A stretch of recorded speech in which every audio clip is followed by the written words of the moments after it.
Hello, everyone, and welcome back to Moving Right Along, a Muppet movie podcast brought to you by toughpigs.com. It's the podcast where we watch Muppet Treasure Island 2 minutes at a time and talk about it a lot.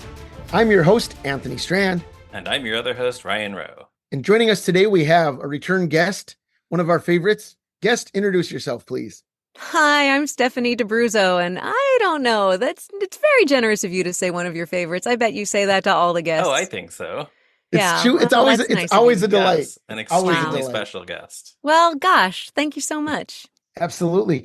And Stephanie is joining us today to discuss minutes 19 and 20 of Muppet Treasure Island. In these minutes, Jim and the boys leave the burning inn and head off to see Squire Trelawney. This may be one of the first Muppet movies with a body count. Yeah, we've been talking about that. Yeah. I don't know. I talked about this with Craig just before I came in, and he says, I don't know. You think anybody really died? It looks pretty gruesome.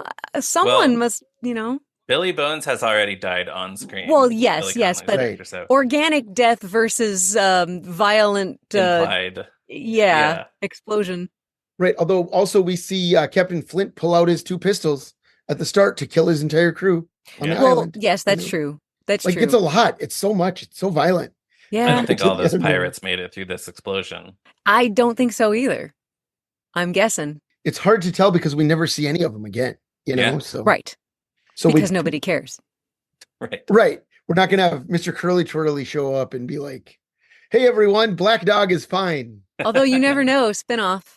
I mean, you get really, like maybe there will be a podcast devoted to that character and the whereabouts, and maybe it'll become a true crime podcast because everything is a true crime podcast now. In fact, you could turn this into a true crime podcast. I think that's possibly when you run out of movies. Oh yeah, we could change the format to do 2 minutes at a time. You could create the Muppet Movie Moving Right Along true crime podcast in search of Mr. Curly Twirly. If the three people who might want to watch that would enjoy that or listen to that might enjoy that, I don't know. Everybody needs something to listen to on their commute, I suppose. Yeah. That's kind of our whole brand here at Tough Pigs. If the three people who would enjoy that will listen to it. Yeah, that's most of my living sometimes too. If just three people believe in you and watch and tune in, and maybe your Nielsen families, perhaps you stand a chance. Mm-hmm, mm-hmm. So we start these minutes as so many Muppet sketches end with an explosion. Yes. And then Black Dog comes flying through the roof and howls. And that's the last we're ever going to see of our old pal Black Dog until we do that true crime podcast. Right. Yeah. So I guess we don't actually know if he's okay. Is he? Yeah. Well, I mean, and that's okay. So that's 1990. What year was this movie again? 96. Yeah. So that's 96. But then whenever that movie was supposed to take place before that. So even if it took place in 96, that dog's long gone. That's true. He's a dog. Yes. Yeah. The character. Yes. And one of my favorite Marge Simpson's quotes, looking at one of those cat posters that says, hang in there. Determined or not, that cat's long dead by now. Oh. Yeah. It has copyright 1970 on the bottom. Right. Yeah, that rules. Yeah, so we think about that every time we see a dog in an old movie. Sure. That dog's long dead by now. Oh, buddies. I mean, depending on how old the movie is, though, a lot of the human cast might be dead by now. Well, or careers. Oh, yeah. No, I kid. Well, it depends on the movie, so. No, but certainly the Black Dog, the Muppet, is probably toast by now as well. I'm sure, yeah, because we've seen him a couple of times after this, but not for quite some time. I mean, it would cost a lot to refurb him. No Muppet is truly dead. They're just their innards turned to toast. Right. I think did we find out that he was in the Gulag in Muppets Most Wanted? Right, he's in the Gulag.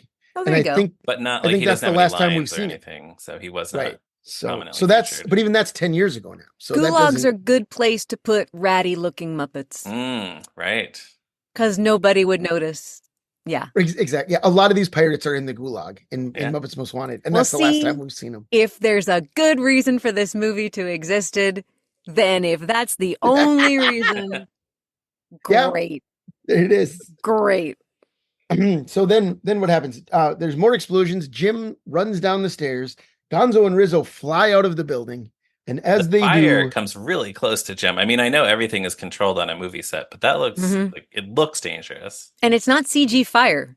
right? Like those are it's the days where that stuff was real. Yeah. mhm. Yee. And yeah, it's terrifying. But you know who loves it? Gonzo. Well, sure. And And yet he shouldn't, because he would melt. that's right. Oh. I mean, that polyfoam, that polyurethane would just absolutely melt right onto Dave's hand. Ooh. Oh, I'm sure yeah. Dave didn't like it. Well, I'm we've sure been he talking didn't. about how much Yeah. fire there is in this movie, so I gotta wonder if there were any near misses or near I don't accidents. know. I don't want to know. Yeah. Let's Sure. just pretend happy Disney. Yeah. Yay. Yeah. But as they fly out of the building, Gonzo screams Geronimo. Right. And that got me thinking, where does this come from? Screaming Geronimo as you fall. Oh, yeah. Right. So I looked it up and I found a Reader's Digest article. Okay. And if you can't trust Reader's Digest, who can you trust, I guess? No one. But apparently this was started by a private in the U.S. Army during World War II named Aubrey Eberhardt. And he got his unit yelling Geronimo as they jumped out of planes in parachutes. Oh. Okay. And- yeah, I might have guessed World War II. I don't know why, but And it was because the night before the big jump, the soldiers went out on the town for drinks, a movie, and more drinks. And the movie was a Western entitled Geronimo. Okay. So Oh. the movie About came the first. Apache chief. Yeah. Okay. Yeah. Hmm. And so that's why. And then they just did it and it like spread around the army. Pop yeah. culture does make a difference, Yeah. kids. Yeah. And that's where it Huh. comes from.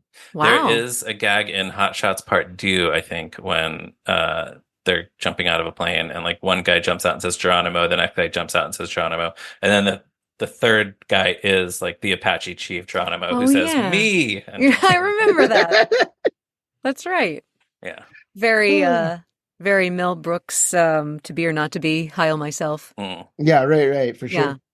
But yeah. So there you go. And then what I like about this next is Jim just goes, guys. And he sounds annoyed. Like he's just like, stop messing around, Mhm.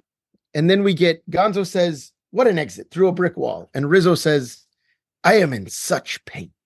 Yes. And it really is the same beats over and over with these two in this movie. Like Yeah. we're only 19 minutes in and Yeah. there's just been so many, like Gonzo's like, I love danger. And Rizzo's like, Yeah. I am afraid hate of it. danger. Yes. Yeah. Yeah, I think they're trying to maybe, especially after Muppet Christmas Carol, turn them into a Laurel and Hardy, Abbott and Costello kind of duo.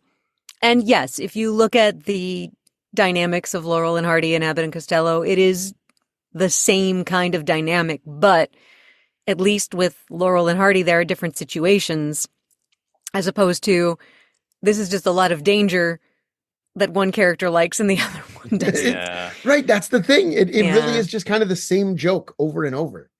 Well, And- yeah. Well, and even like we're gonna see another one in this clip. Like I think that's Yeah. why it hit me.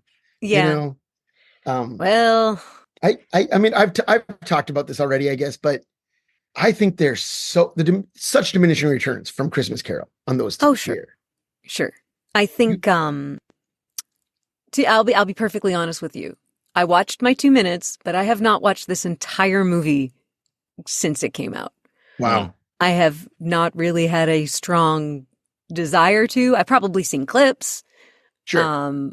I remember certain moments, certainly. Certain moments that have been replayed over and over again, but no, I have not had a grand desire to see the whole thing beginning to end, just because it not for a look at beautifully shot, certainly. I mean, Yeah. the visuals are fun, Mhm. great.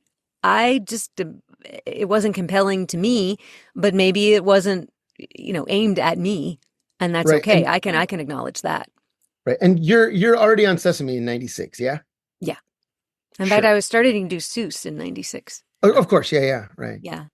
But yeah, and I love Tim Curry. I think Tim Curry's sure, of course. amazing, and Yeah. all the performers are great. There was just something about it that I don't know, just didn't. I think what winds up happening when you plug characters into a movie like this it's sort of the beginning of the fan fictionalization of the characters. Because I think Muppet Christmas Carol was a very special thing that was a thing that was all its own.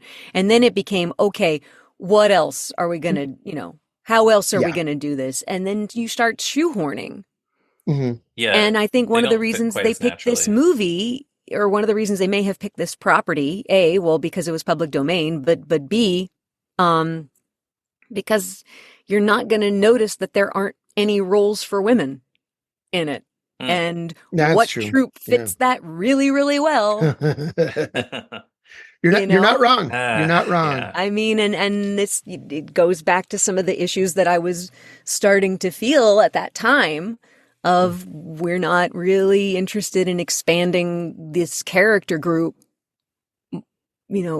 and including, because once upon a time it was, we just don't have the women to do it. And, in the 80s and the 90s, you don't have that argument anymore. And still what you wind up having is either pigs, hags, or va-va-va-voom sight gag. And that's it.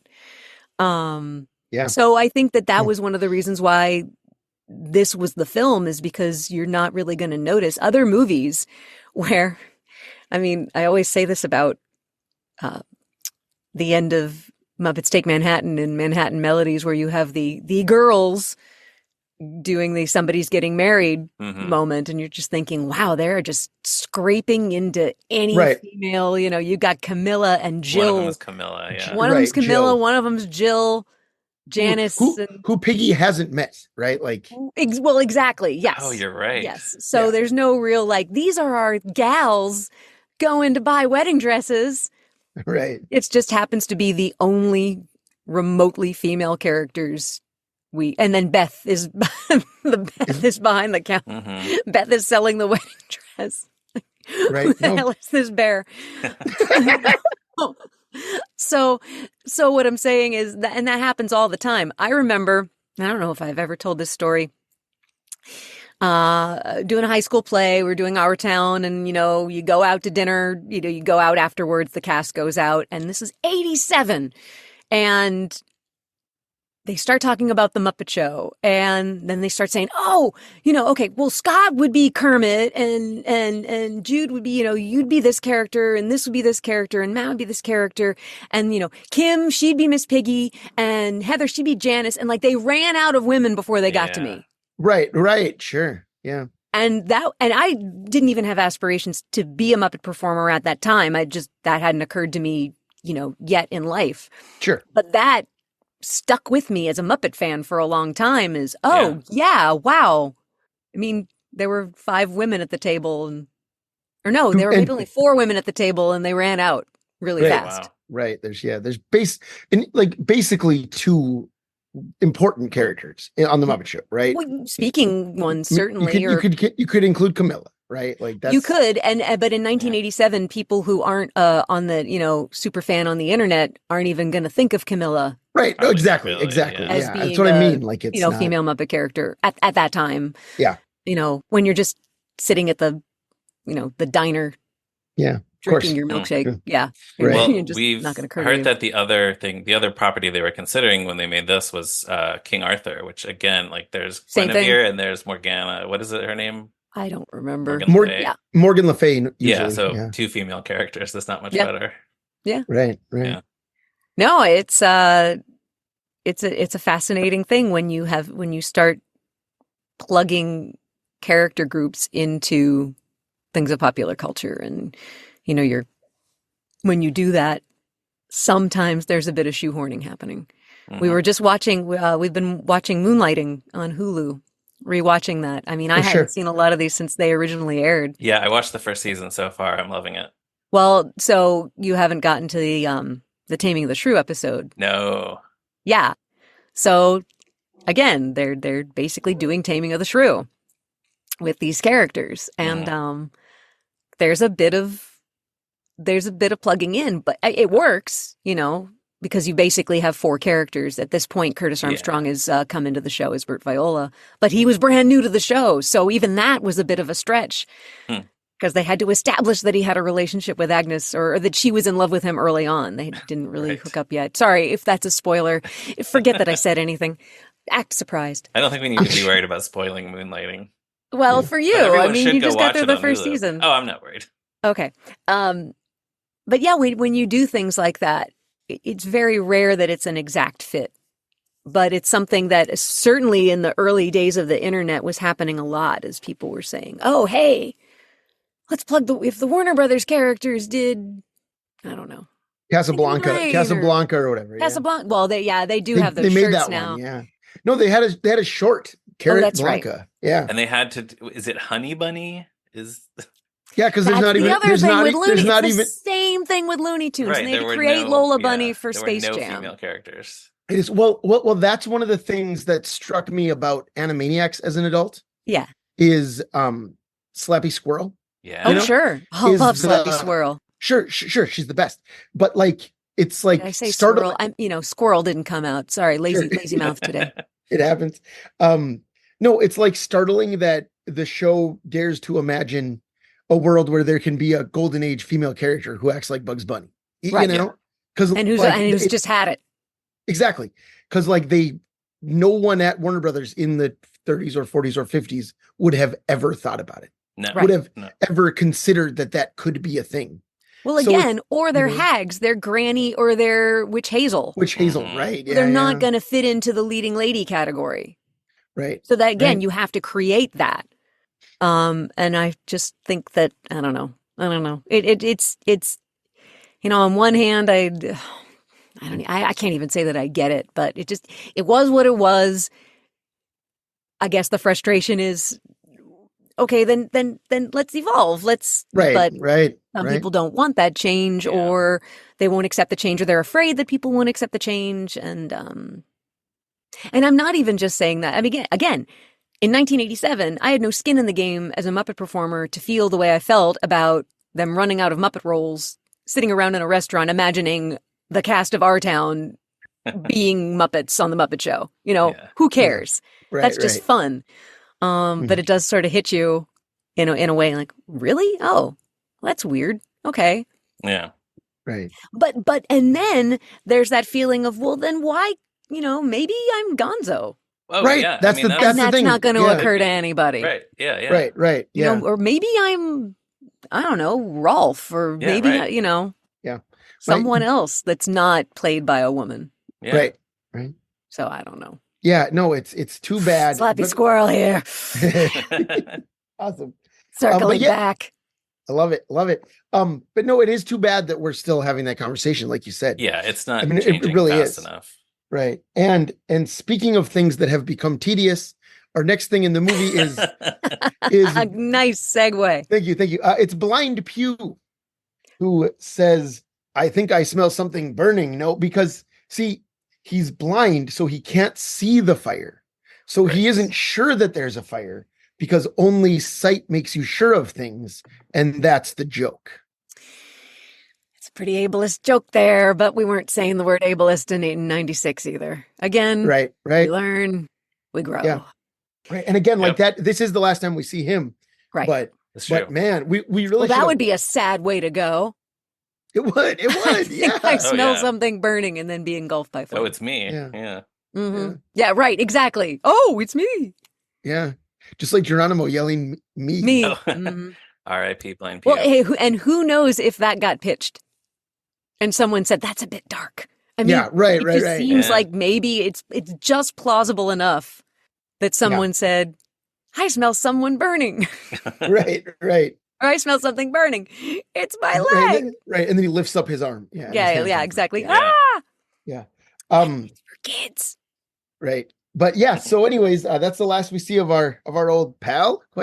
Blind Pew. Well, and that's the thing, is you don't want to have that happen to anyone you get too attached to. Right. Yeah. I'm surprised they gave them names at this point. Sure. Well, that name is in the book, at least. Oh, right. Oh, okay. Right. But so they read the book. I think I've said this on the show. It's a secret. Don't tell anybody, internet. I didn't read the book. I am rereading. Our listeners won't tell anybody. They won't tell. I'm rereading it now for the first time since 6th grade for the podcast, and I am not enjoying it very much. Like it's kind of startling how much less fun it is to read than A Christmas Carol. Like Dickens's prose is just such a joy to read, and Stevenson's is very straightforward. Here are the things that happened, you know. Well, I think you have to remember that some books are a product of their time, and when I think about history and pop culture and how at one time there were so many fewer books, just period. That's true. Yeah. You know, let alone classics. There were just fewer things to read. So those books that became beloved classics, even eventually into the public domain, some of it's because they were there, and some of it was because if you look at the lives that people were leading, I mean, if you think about American society in the, what year was the book published? The late 1800s? 1883. Yep. Yeah. You're talking about Little House on the Prairie times. You're talking about people living an agrarian, hardscrabble life. Well, just even relaying events simply, even if it's not written particularly well, that's exciting. Right. Yeah, and that was escapism. Exactly. Yeah. In any form. Right. You're right. And it is a book that is like filled with exciting incident. You know, right. I mean, it's but the actual, the prose, and especially like, I mean, I guess you're right. It's the difference between England 40 years earlier and America in the 1880s.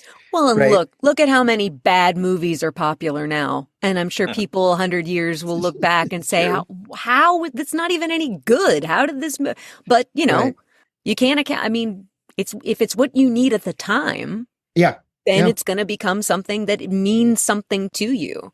Sure. And especially when there aren't many other options. Right. But I don't know. But that's fascinating that you're actually you're doing the homework, man. Sure. Well, so, you know, somebody has to. I keep saying I'm going to start reading the book, and I haven't started it yet.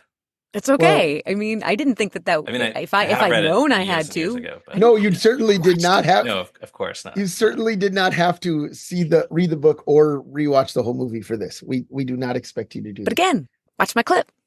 Yeah, right. That's all. That's all we ask. They run away, and Rizzo screams, "What are we going to do?" Jim says, "We can't go home." And pulls out the treasure map. Which I like that. I like that he doesn't say it out loud. That's funny. And he stole it off a dead man. Right. It's a dead man's map, Jim. And then again, looting. Right. You're right. He's a pirate. He's Jim a pirate. Himself is a pirate. Irony. Yeah. Bum, bum, bum. So Gonzo's excited, and Rizzo protests that he's staying right here. So it's that same thing again. Gonzo's like, adventure, and Rizzo's like, oh, adventure. But then he turns him around. He does. But what I like is that Jim says, oh, good idea, Rizzo. Then you can see what half-burned, vicious pirates look like, which is horrifying. It's like such a terrifying. So you kind of hope that they've died, because if they survive, that's worse. They're fully burned. Especially back then. Right. Before... The only doctor in town is Bunsen Honeydew. As we're going to find out in the next scene. Yeah. I don't know how well leeches work with burns. Burn? Oh. Yeah. Yikes. Bad news, man. Yeah, it is. Yeah. It is bad news. But so then Jim says that. And then, as you alluded to, Stephanie, Rizzo spreads his arms wide and says, what are we waiting for? Yeah. So now he's excited. Wonk, wonk, wonk. I like that. It's very sitcom-y. It is. It is. It's almost that is the flip wipe. That is the Brady Bunch. Like the no way, I'm never gonna do that. Yeah, never. exactly.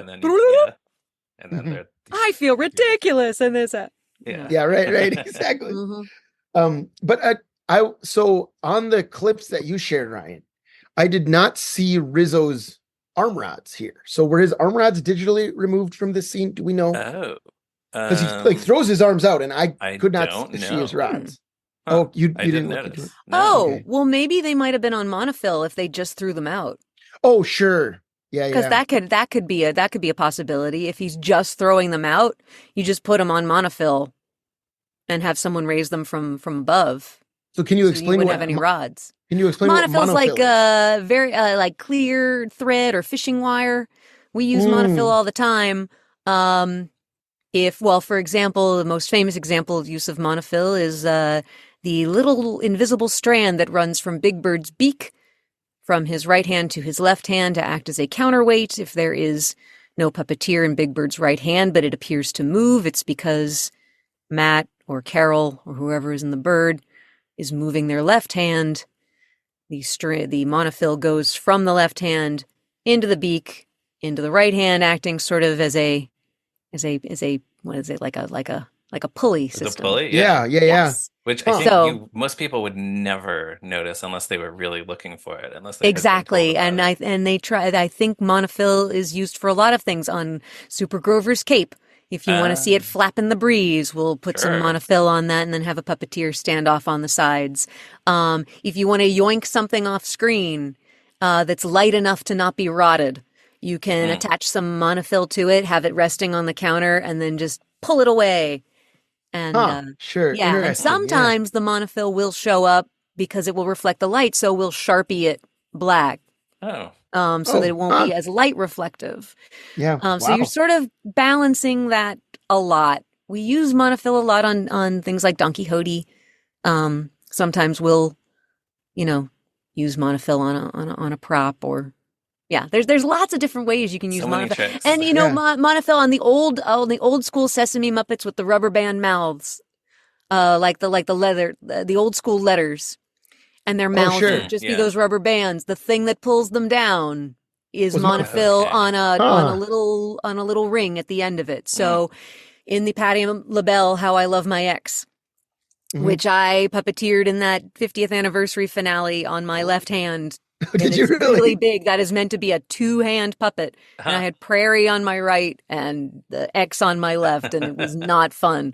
Wow. And then you're using that little, it's a monofill. It's just a string on a ring that you put your little finger through the ring and pull down, and it goes up and down. It's not the best rig because eventually sometimes the monofill, the pressure puts a hole in the rubber band and goes through, or it breaks, but it works.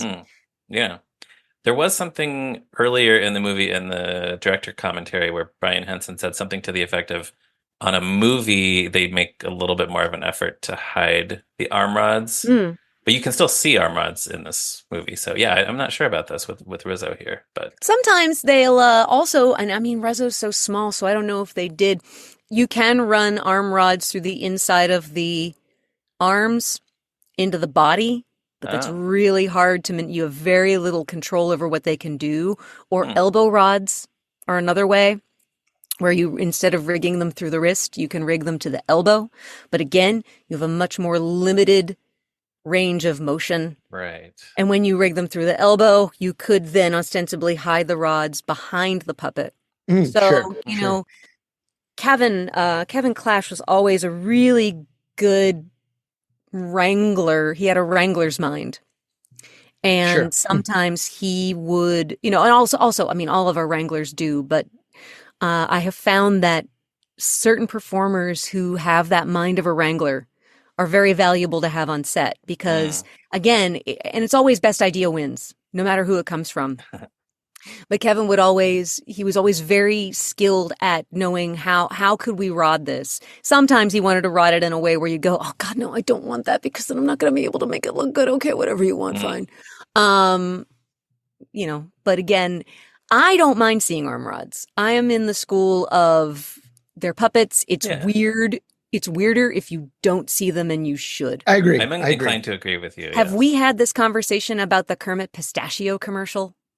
I don't think so. Do you remember the wonderful pistachio? Yeah. And when he cracks it open, it looks like it's a machine. Like it looks automated because there should be a rod there. Yeah.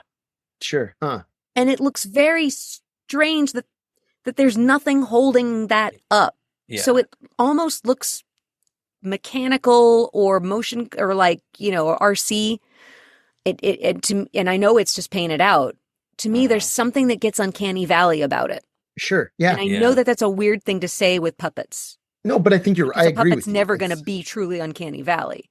Right, but I think it makes it look not as much like a puppet. Like I think that's what Exactly, it because is. we Yeah, see it's so much of seeming too Kermit where we can human. see the arm rods on him. So it's then when you Yeah. don't, it's weirder. And I think that a good performance will, you won't think about it. Right. It's like people say when they watch movies with subtitles. After a while, you just don't. You're aware of them, you can read them, but they're not intrusive. Right.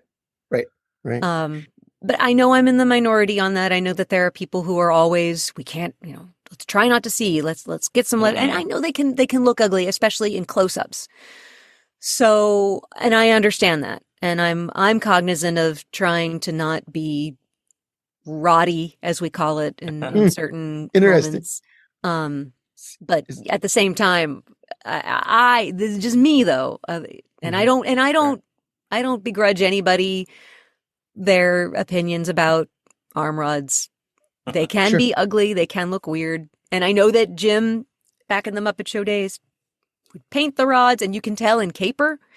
There are scenes where he did elbow rod rigs or interior rodding, because when Piggy throws up her hat in Lady Holiday's office, that is absolutely an interior. That rod is going through the arm into the body of the puppet, and it's being done in a way where and that hat is on a monofill and you can't see anything.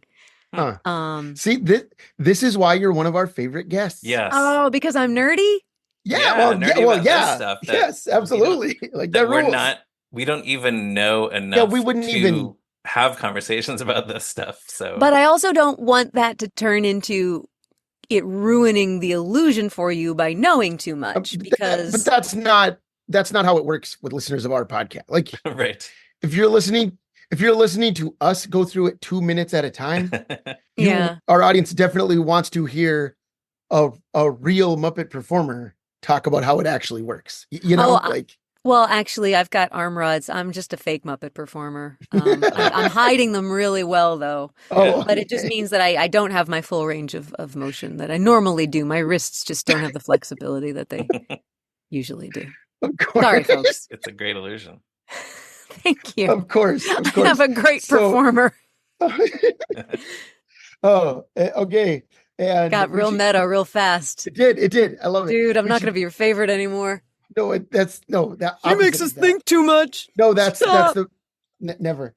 But back in this movie, Jim remembers that there's another character in the inn that we should be concerned about. Yeah. So he says, "Wait a minute, what about Mrs. Bluveridge?" And then she busts through a window with Mr. Curly Twirly on her arm, and says, "I'll be fine, boys. Run for it." That's it. That's farewell to Mrs. Bluveridge. But then they all say the catchphrase one more time. Yes. They all say, "How does she do it?" Oh yeah, yes. Farewell to the catchphrase too. The running gag. We never hear it again. I don't know. When I think of Jennifer Saunders and how does she do it, I don't think about her skill of hearing things through the wall. I just think about how funny she is and how that funny was kind of wasted in this movie. And that's again what makes me sad about the, this movie only having pigs, hags, and va-va-va-voom sight gags. Yeah, you're right. You're right. We've talked about this earlier. I don't know why she is styled like this, why she's in a fat suit. I don't think any of it's funny. Yes, well, and I will say this, and maybe it was her choice. It is fun, if I know that sometimes if I'm doing a show, I like to fight to be ugly only because this is going to sound weird. You just want to be as rangy as the guys. And I think the opportunities to present yourself in especially with women, and she was reaching, a certain age. And I think sometimes there's that feeling of you can either look young or you can look old, and you can't look anything in between. Sure. And so maybe there's that leaning into, well, then screw you. I'm going to look as haggish as I want to be and be as big and loud and nuts. And I don't know. It's but that's interesting. Tough thing. Yeah. Especially for someone, again, as comedically brilliant as she is. Right. And I think that the look of her doesn't bother me as much as what's she doing? She doesn't get to be really funny. No. Right. Well, and as we've talked about, it's a character where they can't decide if she likes Jim or not. Like, right. I think it's supposed to be an arc but it's basically just like she's put out the lamps or you don't get to eat, and then she's like, actually, I'm going to help you, and that's it. And who knows? That part could have been way more in earlier drafts. Yeah, that's a possibility. There might be scenes that were shot, or maybe they were cut right before shooting. I mean, that happens a lot, where a nice, juicy comedic role turns into nothing. At any point along the way, whether it's pre-production or production or post. So, right. I don't know. Not my place to say. Mrs. Bluvridge cut of the movie. Yeah, might be out there somewhere. or the script version where all of a sudden you just have this great, But that's the thing, with this. I did check the movie's 100 minutes, and that's sort of the sweet spot for movies like this. And they want to get to the action sooner, and she's the beginning of the movie, so I can absolutely see a scenario where she had more to do, and maybe she had funnier stuff to do, and someone along the way, some executive said, we got to get to the boat. Got to get him on the boat. Right. It's a pirate movie, got to get him on the boat. Right. Right. I'm just remembering, we do TikTok, have folks. This draft, it's the June 1st, 1994 draft of the screenplay, which is after James V. Hart had been brought on. And that the stage directions specify that Mrs. Bluvridge is a Muppet. So as late as that, they were not yet thinking that she would be a celebrity. Okay. Well, it's possible. I think getting Tim Curry was the key to getting other people. Oh yeah, maybe. Yeah, that might be true. Yeah, her and Billy Connolly. Right. Yeah, I mean, because I have a funny story. I happened to be temping in the PR department right around the time it was announced that Tim Curry was going to do the movie. And in the PR department, I worked there. I temped there for 2 weeks. At Henson? At Henson, yeah, in New York. And the head of the PR department in New York at the time was a British woman named Susan Betty. And Susan Betty was very, very prim and proper. And so you would hear, I don't remember whether, this is what happens when you get old, folks. I don't remember whether I actually heard this side of the conversation or whether I heard somebody relay that this was the conversation. Sure. However it went, it was, so we've cast Long John Silver in the movie and it's going to be Jim Carrey. No, not Jim Carrey, Jim Carrey.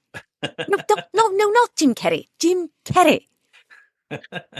Thinking it was Jim Carrey. Yeah. Right. Yeah. So every time I think of Tim Curry and Jim Carrey, that's so funny. Not Tim Carrey, Tim Carrey. I didn't say Jim Carrey. I said Jim Carrey. That's so funny. Jim Carrey would have been over the top in a different way. Oh, would have been not a good choice. Different performance. But in 1994, Jim Carrey would have been a get. Would have been a huge get. Would have been a huge get.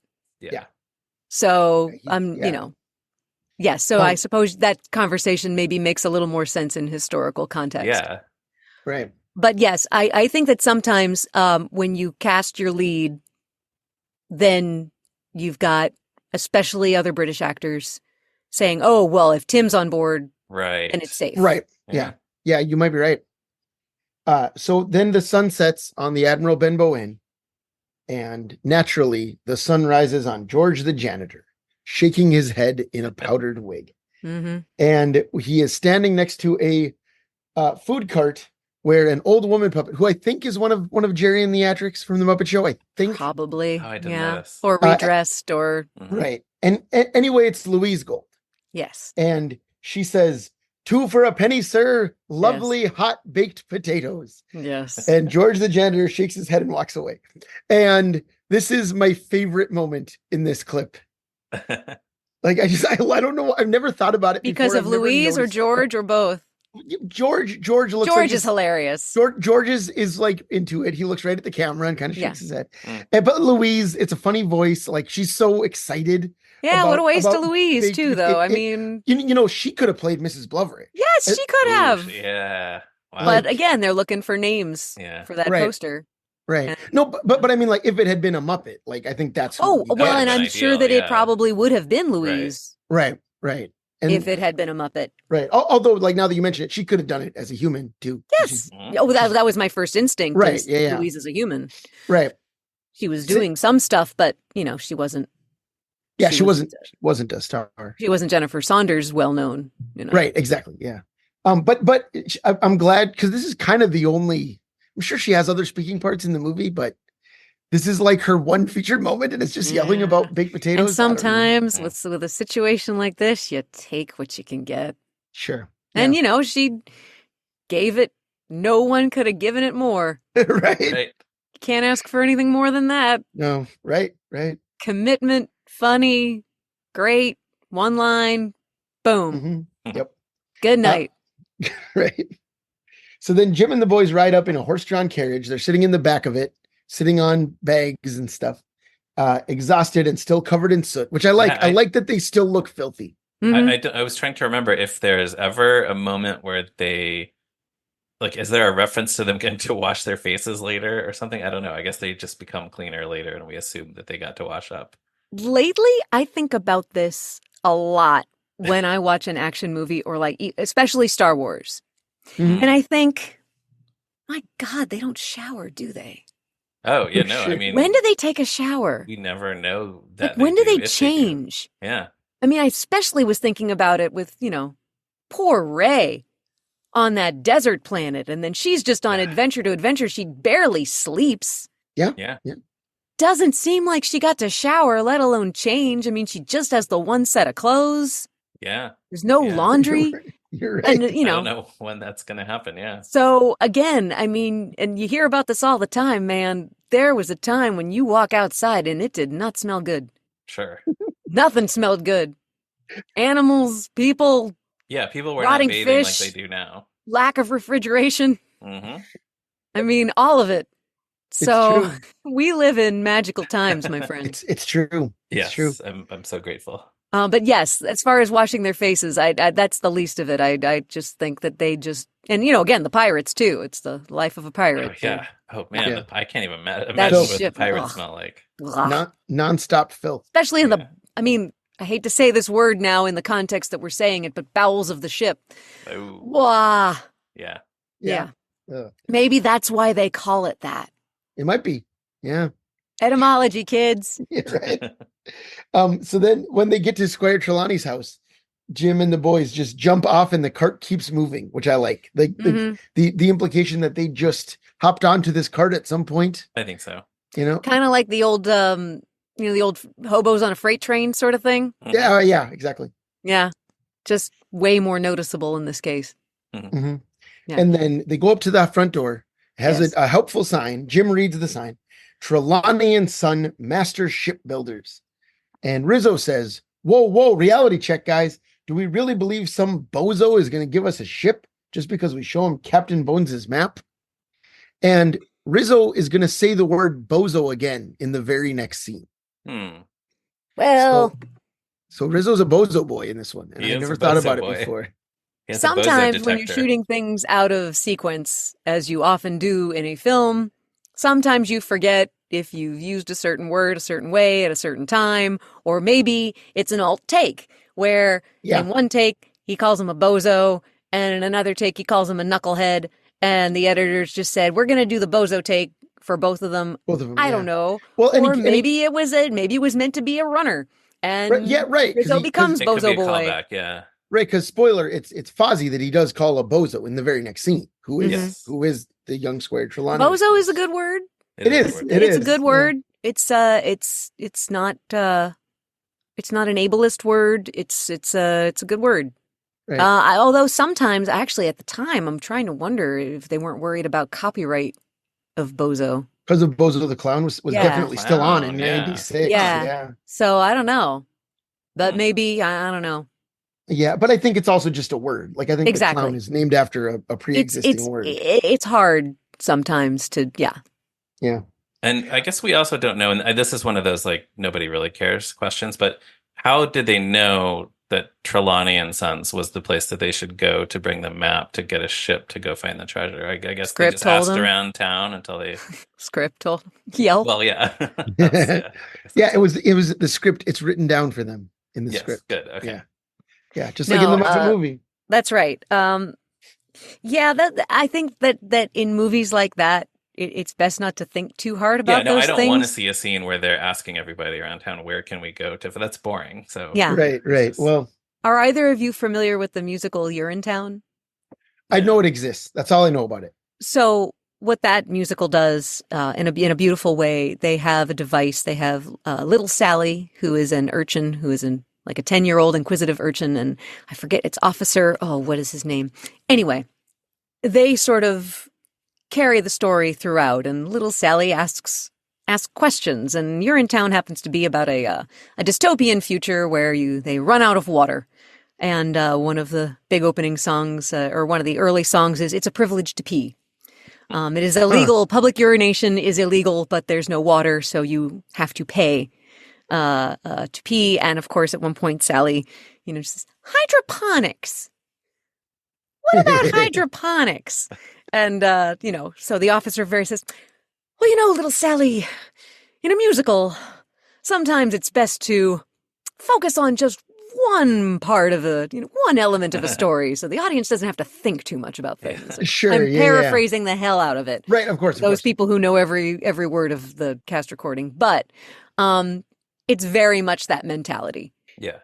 We're not gonna think too much about these things because it's a Muppet film, folks. Well, that too, yeah, that you can get away with it a little more. Yeah. I am surprised there wasn't more of a wink because sometimes there are more winks in a Muppet film, but again, maybe because this movie, well, see, I don't know. I mean, maybe they were starting to really market it towards children rather than families. But it's a little dark to be a kid's movie. Oh, yeah. So for sure. I don't know. And maybe that's why it didn't speak to me, is maybe it didn't know what it wanted to be as far as, tonally. Right. And I think it doesn't. I agree with that for sure. But so next up in the movie, they knock on the door. Mm-hmm. And an older human man in a powdered wig answers the door. And it's Squire Trelawney's butler. But guess who it is? It's the performer of Kermit the Groff, Kermit the Gorf, and Kermit the Forg, Jerry Nelson, as a human. And I'll tell you, the story is that Brian Henson did not recognize Jerry on set. Because he has no beard. Because he has no beard. And it was the first time that Brian had ever seen Jerry without a beard. Certainly was the first time I had ever seen him without a beard. I did not recognize him at first until he opened his mouth. When you saw this in the theater? When I saw it in the theater, yes. Wow. And my jaw dropped on the ground once he opened his mouth. Sure, because you had worked together by this time, yes, correct? Yes, we had worked together by this, but also as a fan. Right. Yes, I knew him, but I was also a fan. And I can't necessarily say that Jerry knew me particularly well, but we had been in the same room. We had been introduced. He was very nice. But I would not say that we were friends yet. Sure. He certainly knew Craig. He'd worked with Craig, so there was that. So I think to a lot of people at this particular point in my career, I was Craig's girlfriend and then Craig's fiance and then Craig's wife before I was Stephanie. Sure. Which fair, absolutely fair. So my jaw dropped, not just because I'm seeing Jerry without a beard, not just because he's there in this movie, but because it's a character voice I'd never heard him do before. Yeah, sure. That's a whole new, look at the Jerry Rolodex of voices and characters. That's singular, which I love. I can't think of absolutely loved seeing him do something, and the choices of the reeds, the Feast of Saint LULU. I mean, he's very funny in this. Oh, just gorgeous, just gorgeous. I miss Jerry so much. We talk about him all the time in the Muppet Room. I know his name comes up constantly, and I've said it before and I'll say it again. You say the name Jerry, and anybody who's in the room who knew him and loved him will just go, "Oh, Jerry." Just that wistful every time. Every time. That's how special he is in the Muppet world. Not just to the fans, but all the performers. Just we all love him and miss him. And so to get to see him do something really, really special like this is great. And in so many ways, again, just sort of it's not your classic Muppet cameo either. It's not like cameo and caper. given this to a celebrity, but I mean, he does so much with it in just a few seconds. Yeah. Right. Well, and I think it's interesting that I think in Caper, that's the only time a Muppet performer had played a human and had dialogue on screen, right? Like, Jerry showed up in the Cube. No, but I mean, like in the movie. But in a movie. Sorry. Yeah, in the movie. In a Muppet movie. It has a speaking role. And it has a speaking role, right? Because we see Jim, we see Frank and all that, Richard.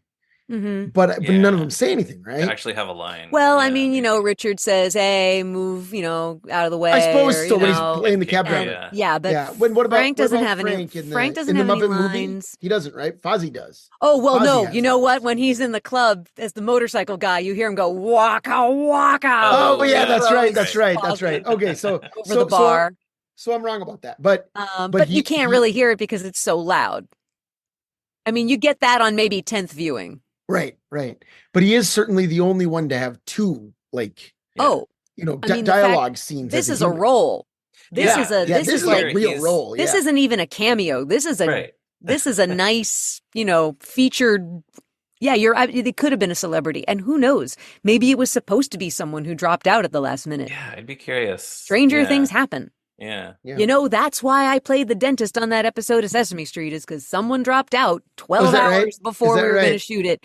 And I was supposed to be there, and I tested negative for COVID, and I fit the costume, and that's how you get a role sometimes, kids. Sure. So, that wasn't planned. So who knows? But I think that this one might have been planned. Yeah, the only thing I know on the DVD commentary, Brian Henson says it was Jerry Nelson's idea to shave the beard. But he doesn't explain that. I had heard. Well, and again, I think that's why Brian didn't recognize him. Because I think Jerry surprised him with lack of beard. Yeah. And I mean, I think it's really lovely that Brian ultimately said, "Yeah, let's have Jerry do this." Mm-hmm. Yeah. Because everybody knows what a great actor Jerry is. But what I really like about it is they didn't give it to him because it was a singing role. They didn't give it to him because it was. It didn't have to be, it didn't have to have a beard. I mean, they didn't give it to him because he had a beard or even because of the way he looked, clearly. Right. And I think that they just knew he would be great. And then Jerry went and probably did what no one expected him to do, not just by shaving his beard, but then choosing that characterization. Because I don't know what he did in the table read. I'm assuming there was a table read. But maybe he did something totally different in the table read. I don't know. It wouldn't surprise me. Yeah. Huh. We can cut this out if you want, Ryan. But it means a lot to me that Jerry's two cameos, like Leslie was on for the last one. And you're here for this one. And just both of you have been so, you're both so delighted to talk about him. And, I think any Muppet performer who knew and loved Jerry, well, first of all, if you knew Jerry, you loved him. So any Muppet performer who knew Jerry would go on about him. Absolutely. Yeah, sure. I don't think it's specific to Leslie or myself. I just think that we're the ones you've talked to back to back. Right. And if Jerry comes up, there's going to be a beautiful conversation about him. Oh, yeah, that seems to always be the case. Yeah, it's so heartening to hear that. Just like as a fan. Does it surprise you? What you hope no, it doesn't surprise me one bit. But it's delightful. Yeah, yeah. It is nice when people wind up being what you hope they would be in real life. Exactly. Which isn't always the case. But some people are better than you. I've met people who I thought they'd be too cool for school. They're talented people, and you meet them and you just think, oh, they're just going to be, and they wind up being great. Yeah, sure. And then there are some people who are exactly what you hope they would be. Jerry's one of them. Ellie Kemper is one of them. Ellie Kemper is exactly what you hope she would be. She is. It's not an act. Okay. And if you ever see her on a talk show or whatever, that's John Batiste. That's not an act. When I would watch him on Colbert, when he did Sesame, man, that was so special. Because when I would watch him on Colbert, and I'm thinking, that's got to be performance energy. Because he sort of has this thing where he is so, his spirit is, there's a saying, when your spirit is full, when the soul is full, it comes out through song. And I think John Batiste is the embodiment of that with just music in general, not just song music. You know, when your spirit is full, when your heart, his spirit and heart are constantly full, and he is constantly just emitting vocalizations and sounds. And you think that's just something that's specific to when he was on the, Colbert's Late Show. It's not. That's him in life. Awesome. He really is that curious, that skilled musically, that open, that happy, that excited to be wherever he is at that time, that connected with people and where they fit in the music in his soul. It's something that's very difficult to describe in any way that does it justice. But so there are people out there who sometimes are even, better than what they seem. Certainly Jerry is I think tops on that list. That's great. But also now I'm not gonna, Jerry wasn't a saint.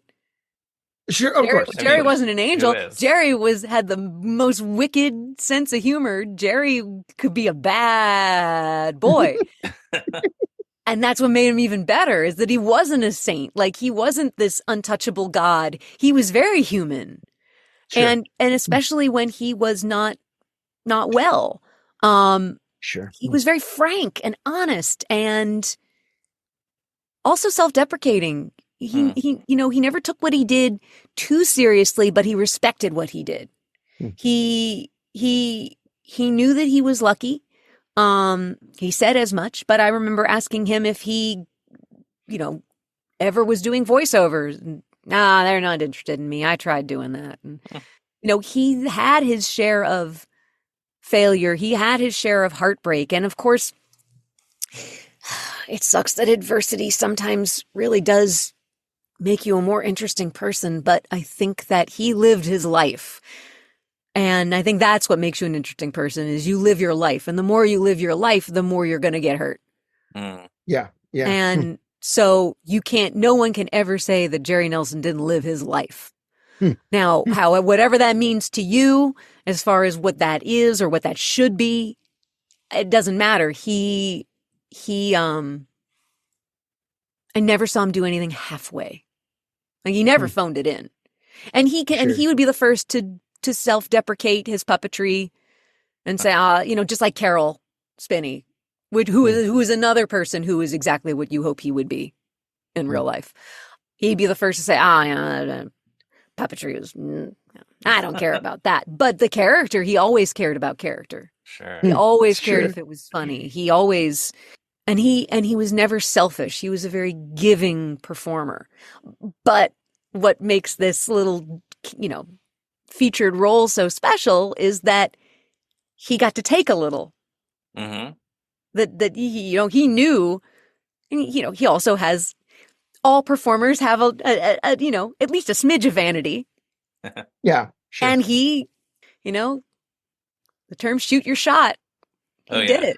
He embodied that, and he just nailed it. And I'm trying to think if that was the last. No, it wasn't the last on camera thing that he did, but it was up. Oh, because he did some stuff on Sesame Street after that.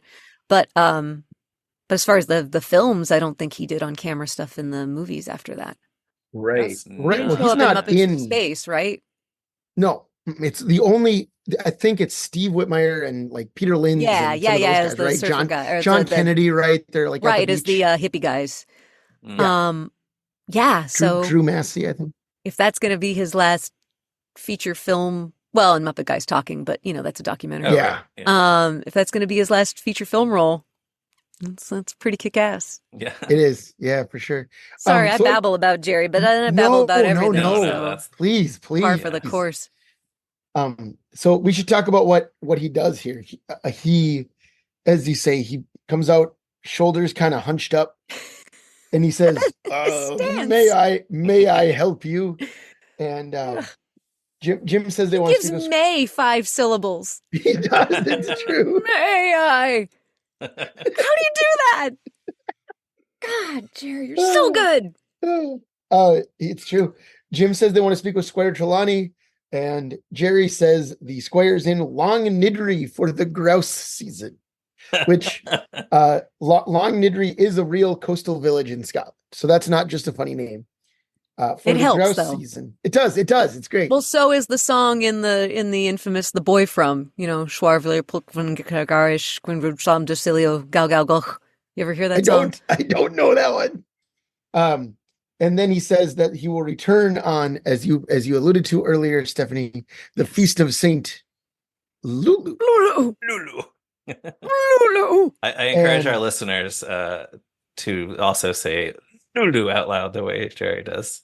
And that is made. There is no Saint Lulu. That is completely made up. Right. I googled the Feast of Saint Lulu, and the first result was a Muppet Wiki page for the Feast of Saint Lulu as this reference in the movie. But when I watched this with my kids recently, a few weeks ago, when Jerry says the Feast of Saint Lulu, my son Miles, who's 5, goes, he meant St. Louis. That's silly. Oh, that's hilarious. Yeah, because my wife is from St. Louis originally. So. Okay, because I was going to say, how's your son know about St. Louis? Yeah, so that's why it's just Mama's hometown, Fantastic. Yeah, but it had never occurred to me that is the first 2 same syllables. Yeah. Well, then maybe we need to create a Feast of St. Lulu. Yeah, that's not a bad idea. I mean, why not? What do you eat at the Feast of St. Lulu? We can. We'll figure it out. Yeah, we'll figure it out. We'll make a Feast of St. Lulu. It's going to have something to do with Jerry and yes, of course. Some anniversary. And listeners, if you have any suggestions, let us know, please. Yes. It can either do this together. It can either. I mean, it shouldn't be his birthday, and it shouldn't be the day he died, but it should be maybe the day he joined the Muppets. Love that. Or whatever day that scene was shot. Oh yeah. We could track that down. Track that down. Find out, but something. So it's just like the Feast of Saint Lulu. So there has to be an ellipsis in there too. Oh yeah. You can't it's just the say Feast of Saint ellipses Lulu. And you have to say it that way. You got it. You can't just say Feast of St. Lulu. That's not interesting. That's not what it is. Yeah. No. And then finally, the clock runs out as Jerry says, "Of course, he's rich," and then he stops talking. That's where the clip ends. His rich little Christmas Carol screening will continue as planned. Oh man, talk about that early days of HBO right there. Yep. Rich little Christmas special and Emmett Otter, and you're set. Oh yeah, I suppose. Last season, Ryan gave us a running update on what impersonation played each role in the Rich Little Christmas special. Yes. As they showed up in Christmas Carol. I do remember. I mean, so my grandmother had HBO, my Italian grandmother.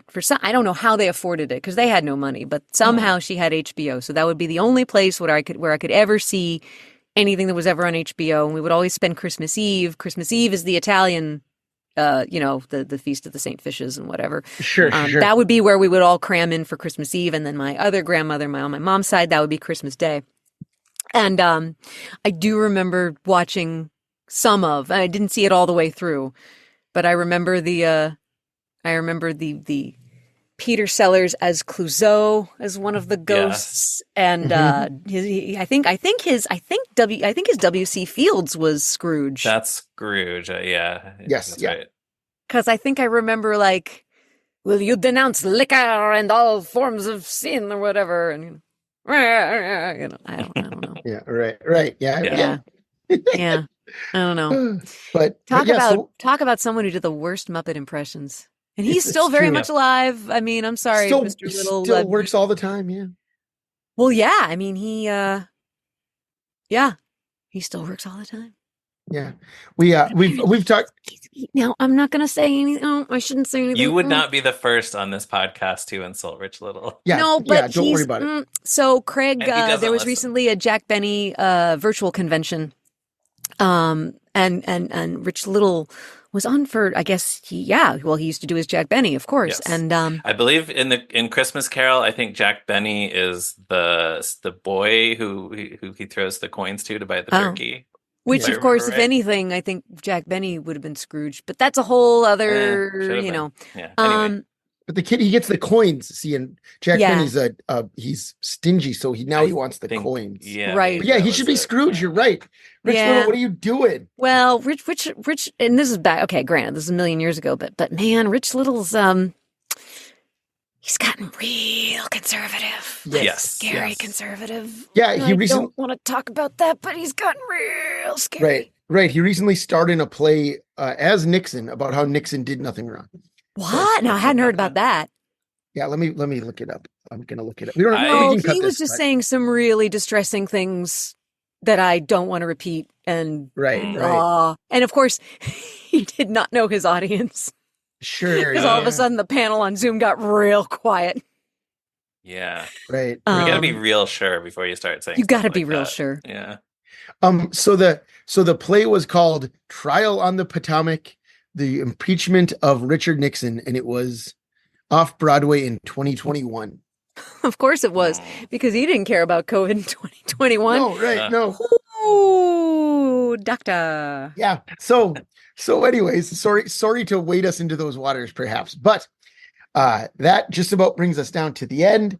Stephanie, any other thoughts on these minutes in general before we close? I mean, I chose them, and thank you for letting me choose them, because I said my first choice would be anything having to do with Jerry, because I could sit and talk about Jerry all day. So thank you for that.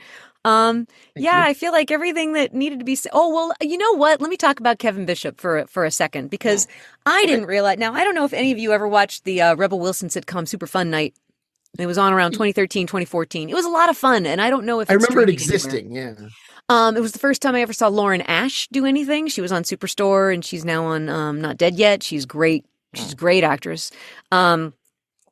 It was really fun, and it didn't really get its due, but Rebel Wilson and Lauren Ash, and I forget the name of the other actress, they were all these roommates who basically every Friday night, they were, for lack of a better word, these losers who would just decide they weren't going to do what everybody else did on Friday night. They were going to stay in and drink soda and watch movies and have fun on their own. But then Rebel Wilson's character, gets a crush on the new boss, played by Kevin Bishop, who I did not realize was the kid from Muppet Treasure Island until Craig did the Muppet Trivia Spectacular at the museum, and he was putting that together. I said, wait, what? Wait, that guy? Yeah. That guy's that kid? In a previous episode, that when he put that slide up, none of us recognized Yeah, Kevin Bishop. Couldn't believe that. And I hope that Kevin Bishop gets more work, because he was very funny on Super Fun Night. He has a great dry set. One of the nice things about that show, it was basically all about just a bunch of odd ducks who just, had a slightly skewed look at the world. And you find out that he's as weird as Rebel Wilson's character is. So there is a vibe. It's not just, oh, she's the overweight girl in love with the hunky guy, and he's never going to see her for who she is. It's more like, well, no, they're actually kindred spirits in a way, because he's just as goofy. Because I think he was his character from Australia, or maybe it was Great Britain. I don't remember, but he was new to America. So, but you find out he's just as goofy as she is, and it was just lovely. And he's very funny. She's socially awkward, and tucking her dress into her Spanx kind of humor, which, gets a little old sometimes, great at your job, bad at life. Yeah. That's what a character actress does. Woo! But I think they wound up finding a nice compromise from the pilot, and it turned into something a little more fun. And I really was hoping that there would be more to explore some of the more fun emotional side of it. And it was kind of like a fun, bouncy rom-com vibe to it, but then a lot of great, like a friend comedy meets a rom-com. It was, I don't know. I enjoyed it. Looks like the other lead on that show was the great Liza Lapira, a person That's who I'm thinking of, who has been on many sitcoms that didn't last. I loved Traffic Light. A lot of people love Don't Trust the Bee in Apartment 23. Don't Trust the Bee, which she had just done that. Yeah. So she was great. And now she's one of Queen Latifah's sidekicks on The Equalizer. So she's making that CBS procedural money. Good for her for working. Good for her. It was, and that they were eventually, Lauren Ash's character was kind of coming out of the closet, which was, she didn't know, that was a kind of a fun, or a sort of a nice unexpected twist on things. So it was just, it was heartfelt. They were getting more into the heartfelt fun goofiness, which is always, I think, welcome in sitcoms for me, Mm-hmm. when you can have people finding their people and having fun with their people and being accepted by their people. And then just being goofy and the humor was nice. Anyway. Yeah. But Awesome. Kevin Bishop, man, he's great in this movie. I mean, the one thing I remember is he held his own. It's hard for I think there's a reason why they don't have kids do full on long movies with Muppets. I mean, I think of Patty from Christmas Eve on Sesame Street, who was fantastic. Oh, yeah. But I feel like that's one of the, and what's her face from Big Bird in China. And then the kids in Follow That Bird, but even those are broken up. Kevin Bishop's way. You're right. He's truly the lead of this. He's number one on the call sheet, and that's rare. Yeah. I think this may be the only time that's happened, but I can't think of any other kid who could have done it. And he's very good. Yeah. And I think he's, again, I don't know what he's doing now, but I hope to see him do something fun soon, because I think he deserves a good gig. But, sure. Awesome. I mean, look, I don't know him. I'm not attached to his retirement plan, if he works or not, right. but he seems like decent people, and yeah, sure. Yeah. But anyway, I think that's the only other thing I had to say. Ryan, do you have any thoughts? Two small things from the June 1st, 1994 draft of the screenplay. In the first part of this, when the inn is going up in flames, the script mentions one pirate who's kind of, I think, like maybe on a hill looking at the inn going up in flames, something like that, but mentions that there is a pirate who's a great white shark watching as everything burns. I don't know. I haven't read through this entire draft yet, so I don't know if this great white shark Muppet will appear again. I assume so, but as it is, I don't think the movie has any great white shark Muppets in it. So, where was the body of water? Anywhere I near guess just it's a land right, shark. It's a weird choice. Yeah. Yeah, a shark. Just standing around. Jabberjaw, just maybe. just walking by. Then the other thing is when they approach Squire Trelawney's office, Rizzo, who's worn out from the night before, is asleep in Gonzo's arms, which is kind of cute. Oh, that's cute. Yeah. Yeah. But that's all I have. So then I have one thing. Well, I have a little bit from The Strange Case of Dr. Jekyll and Mr. Hyde, which is, so in the book, there's a character named Mr. Dance. He's a revenue supervisor in town. He's a local financial businessman. And he receives word of the pirate attack on the Benbow Inn. So he comes with his men to drive out the pirates. That's how the pirates leave the inn in the book. He's a gentrifier? Essentially, yeah. He was just trying to clean up the neighborhood?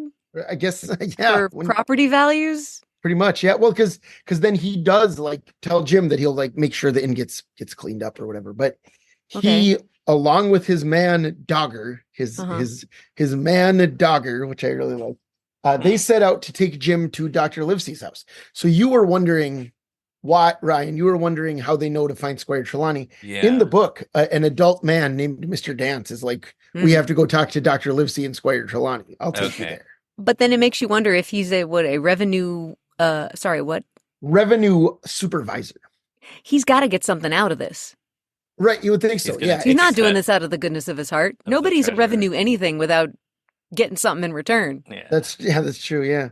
Sorry to be really cynical, but I mean, it's fine. I live in the world, and especially in the late 1800s, with a child involved. Right. Presumably, Dr. Livesey or Squire Trelawney is going to pay him for his trouble. Right, something like that. I keep thinking this is going to turn into Oliver, and he's just going to steal him. Yeah, no, surprisingly, no. He takes him along with Captain Bones' chest. He takes him to Squire Trelawney and Dr. Livesey, where they... I thought he would just go the other way and just start singing, boy, boy, for sale. Wow. Doesn't happen. Okay. But yeah, so that's basically... I guess he figured it had been done. Scene. Right. He figured it's been done. I don't want to be anybody else. I want to be me. Right. Mr. Dance. Mr. Dance. Which reminds... I want to see Tommy Toon play this character. Sure. You'd think that they would have put him in the movie and had Tommy Toon play Mr. Dance. Come on. It writes itself. With Dogger.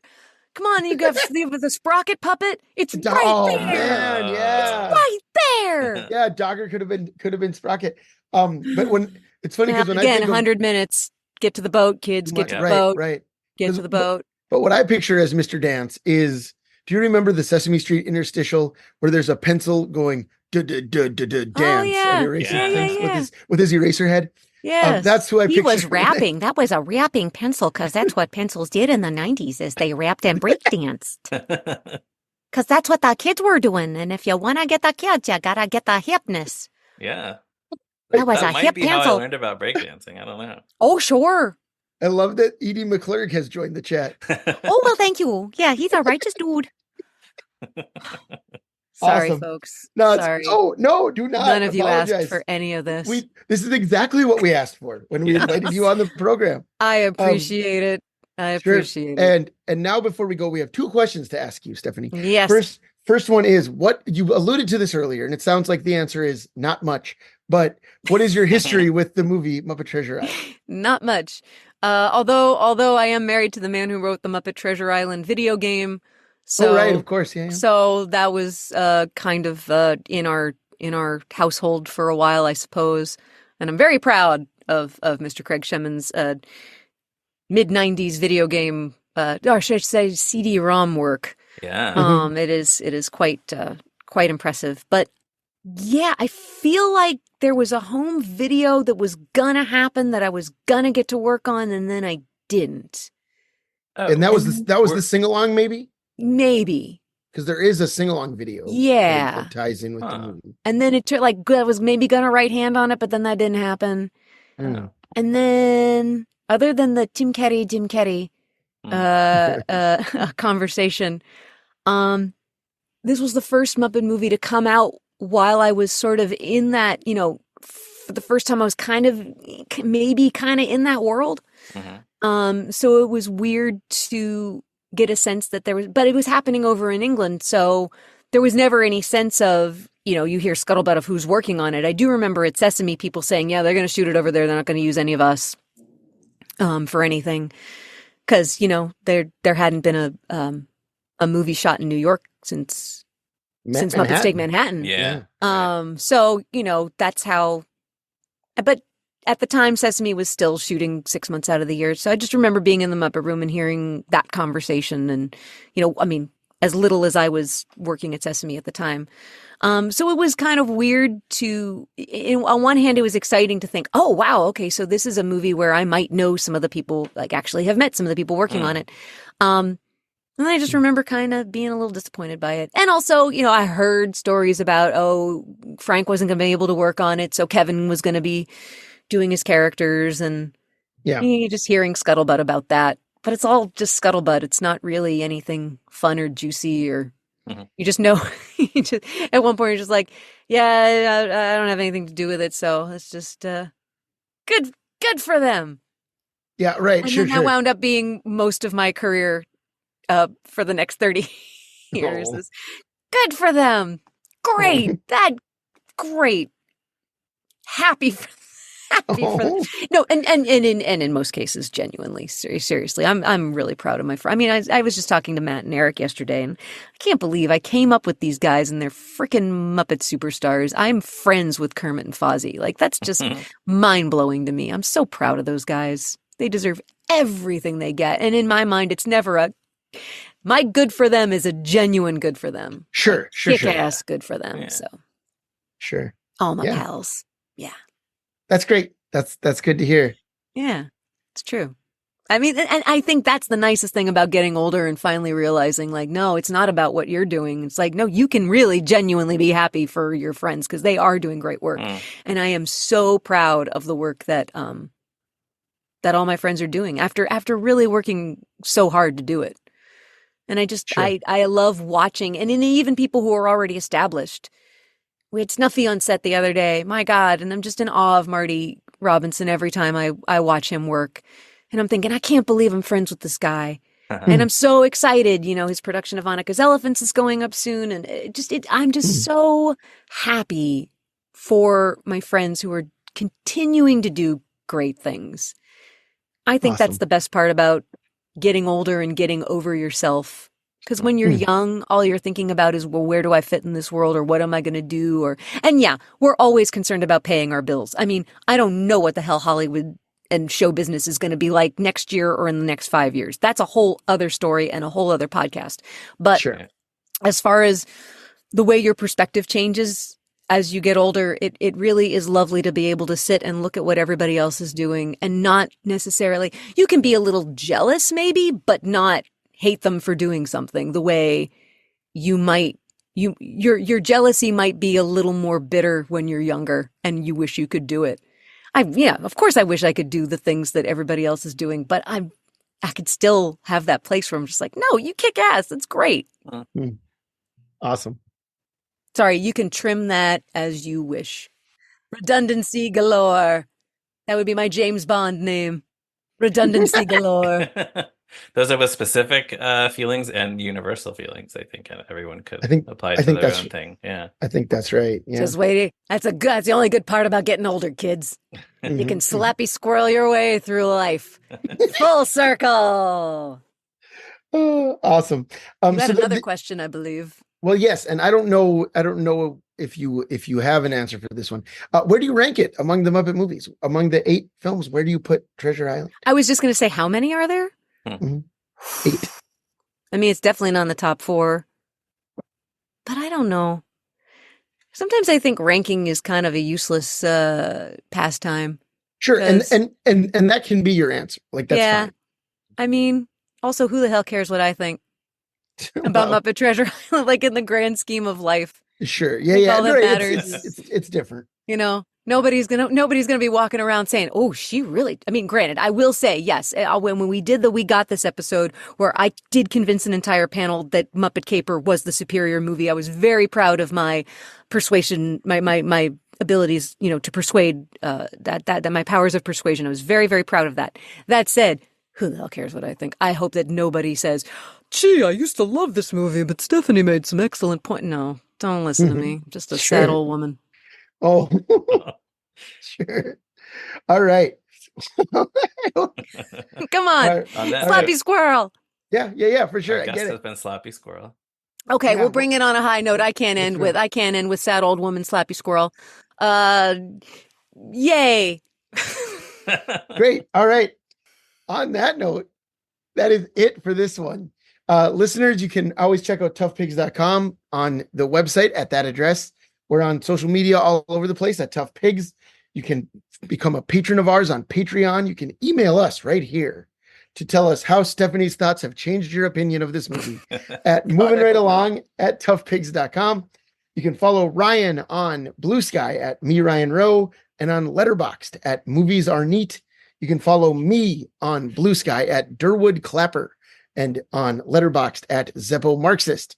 Stephanie, where can our listeners find you or your work online? Well, let's see. StephanieDeBruzzo.com is the best place to start. I'm still on what's left of Twitter at DeBruzzo Tweets, but I don't really engage much. I am on Blue Sky at, I think it's Stephanie DeBruzzo or Stephanie.DeBruzzo. I swear it's so hard to keep track. Let's see. Who am I again? Oh, yeah, Stephanie DeBruzzo. .bsky.social. And then, yes, sadly, I did join the Instamatic Telegram at Stephanie.DeBruzzo. I will explain why. I was on the picket lines for the SAG-AFTRA and Writers Guild strikes, and a strike captain took some pictures and said, "Hey, can I tag you on Instagram?" And I said, "I'm not on Instagram." And he said, "Yes, you are. I'm following you." So if any of you out there are following